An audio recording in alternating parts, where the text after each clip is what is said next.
안녕하세요. 이번 주에는 옵션의 여러 가지 성질들, 프로퍼티에 그러면 속성, 성질, 그 다음에 이제 옵션 가격이 다음 주부터는 이제 우리가 그 옵션 가격을 결정짓는 모형에 대해서 공부를 할 텐데요. 굉장히 여러 종류의 모형이 있습니다.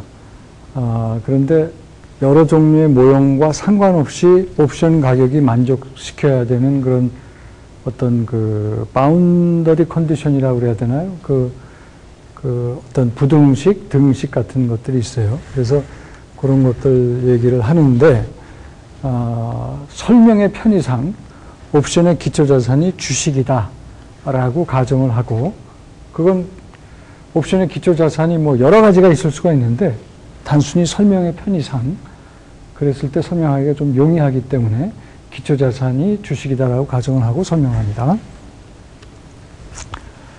그러니까 이런 것들을 여러분이 아셔야 되고, 제일 먼저 이제 그 옵션에 그 영향을 미치는 여러 요인들이 있는데, 그 요인들과 옵션 가격이 어떤 상관관계가 있는지를 먼저 설명을 드릴 겁니다. 근데 그 얘기를 하기 위해서 역시 이것도 설명의 편의상 기호들 조금 정리를 할게요. 조그만 C는 우리가 유로피안 옵션 가격이다라고 표시를 합니다. 조그만 소문자 P죠. 소문자 P는 유로피안 풋옵션 가격이다. 반면에 대문자 C는 아메리칸 콜옵션 가격이고, 대문자 P는 아메리칸 풋옵션 가격이고, 그 다음에 오늘 기초자산 주식이라고 우리가 가정을 했는데요. 기초자산 주식의 가격을 S0라고 표시를 하자. 그러면 이제 만기일이 T라고 놨을 때 ST는 만기일날 기초자산 주식의 가격입니다. 그 다음에 행사 가격을 우리가 K라고 놓자.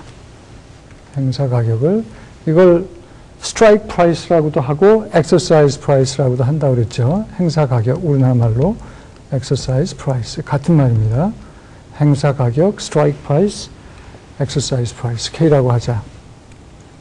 그 다음에 만기까지의 기간을 T라고 하고, 그 다음에 기초자산 주식의 변동성, 이 옵션은 여러분들이 이제 옵션 공부를 해보시면 아시겠지만, 기본적으로 주식 투자한다 그러면 주식이 올라가고 떨어지고 주식 수익률에 대한 배팅을 하는 거라면, 옵션은 변동성에 대한 배팅을 하는 거다라고 볼 수가 있어요.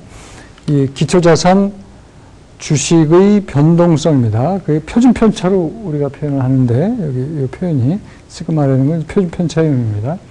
기초자산 주식의 변동성, 즉 통계적으로 이게 표준 편차와 옵션 가격은 어떤 상관관계가 있는지.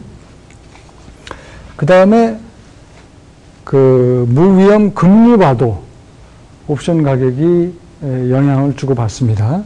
그래서 금리를 우리가 무위험 금리입니다. R이라고 표현을 했고, 그 다음에 D라고 하는 것은 배당인데, 이게 배당도 우리가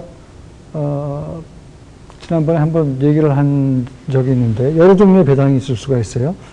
주식으로 배당을 줄 수가 있다고 그랬죠. 스탁 디비던.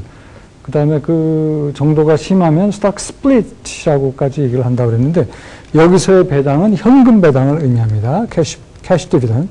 그러니까 현금 배당을 줄 때 옵션 가격이 또 영향을 받습니다. 그래서 이런 것들 얘기를 하기 위해서 이렇게 기호를 소개를 한 겁니다. 그 다음에 이건 유로피안 콜옵션 가격, 유로피안 풋옵션 가격, 아메리칸 콜옵션 가격, 아메리칸 풋옵션 가격과 조금 전에 얘기한 여러 변수들과의 상관관계를 지금 보여주는 겁니다. 이제 다음 시간부터 우리가 옵션 프라이싱에 대한 모형을 공부를 할 텐데, 여러 종류의 옵션 프라이싱 모형이 있고, 그리고 여러 학자들이 또 계속 새로운 모형들을 개발을 해내요.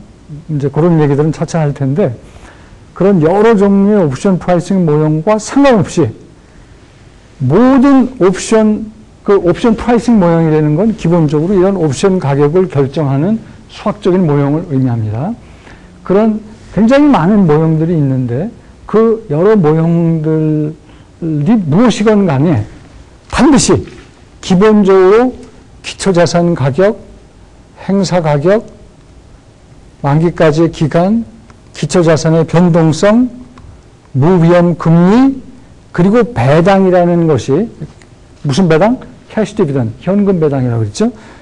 옵션 가격에 영향을 주게 돼 있고 그 영향을 주는 형태는 지금 이 도표에 있는 이런 모양으로 영향을 주게 되어 있습니다. 그러니까 굉장히 여러 모형들이 있지만 그 여러 모형들을 이제 다음 시간부터 공부할 텐데 그 중에 우리는 기본적인 모형 공부를 하지만 그것 플러스 굉장히 많은 모형들이 있는데 그런 모형들과 상관없이 그 여러 가지 모형들에 공통적으로 이 얘기는 반드시 성립이 돼야 되는 거예요.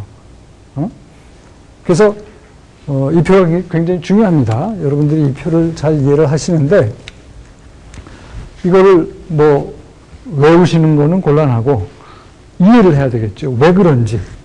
자, 먼저 요 제일 상단에 있는 기초자산 가격과 여러분 기억나세요? 지지난주에 기초자산 가격과 행사 가격에 의해서 소위 그 intrinsic value, 옵션의 내재 가치가 결정이 된다고 그랬죠. 그러니까 이 두 개가 그래서 제일 먼저 나오는 겁니다. 먼저 나오는데 콜 옵션을 보니까 기초자산 가격이 이 플러스의 의미는 기초자산 주가가 오를 때 콜 옵션 가격은 어떻게 된다? 올라간다. 이 마이너스의 의미는 기초자산 주가가 오를 때 풋옵션의 가격은 유로피안이건 아메리칸이건 상관없이 어떻게 된다? 떨어진다. 서로 역의 상관관계가 있다는 거예요. 콜옵션은 제가 그 옵션 배우기 시작하면서 뭐 수시로 말씀을 드렸던 것 같은데 콜옵션은 기초자산 가격이 오를 때 재미를 보는 겁니다. 그러니까 콜옵션 사가지고선 돈을 벌려면 기초자산 가격이 올라야 돼요. 왜 그렇죠? 그 이유는 왜 그렇습니까? 그 콜옵션의 정의가 뭐예요? 행사 가격이라는 그 정해진 가격을 주고 기초자산을 살 수 있는 권리예요. 가능하면 그러니까 내가 권리 행사를 할 때 미리 정해진 행사 가격만큼 주고 기초자산 주식을 얻는데 그 주식의 가치가 오르면 그만큼 나는 이득이 되겠죠. 분당의 분양권, 제가 아파트 분양권 말씀드렸잖아요. 3억에 살 수 있는 아파트인데 그런 권리를 갖고 있어요. 그 아파트가 5억 하는 것보다 10억 하면 기초자산 가격이 더 오르면 그만큼 그 분양권의 가치는 더 올라가는 거 아닙니까? 그죠? 따라서 기초자산 가격이 오를 때 유로피안이건 아메리칸이건 콜옵션 가치는 오르게 돼 있어요. 반면에 풋옵션은 뭐라고 그랬어요? 팔 수 있는 권리란 말이에요. 뭘 주고? 기초자산 주고 행사 가격 받을 수 있는, 미리 정해진 행사 가격 받을 수 있는 권리죠. 따라서 풋옵션이 갖고 있는 사람이 재미를 보려면 기초자산 가치가 떨어질수록 이 사람은 기분이 좋은 거예요. 굉장히 시장에서 사면 아주 형편없는 값밖에 가치평가를 못 받는 그거를 주고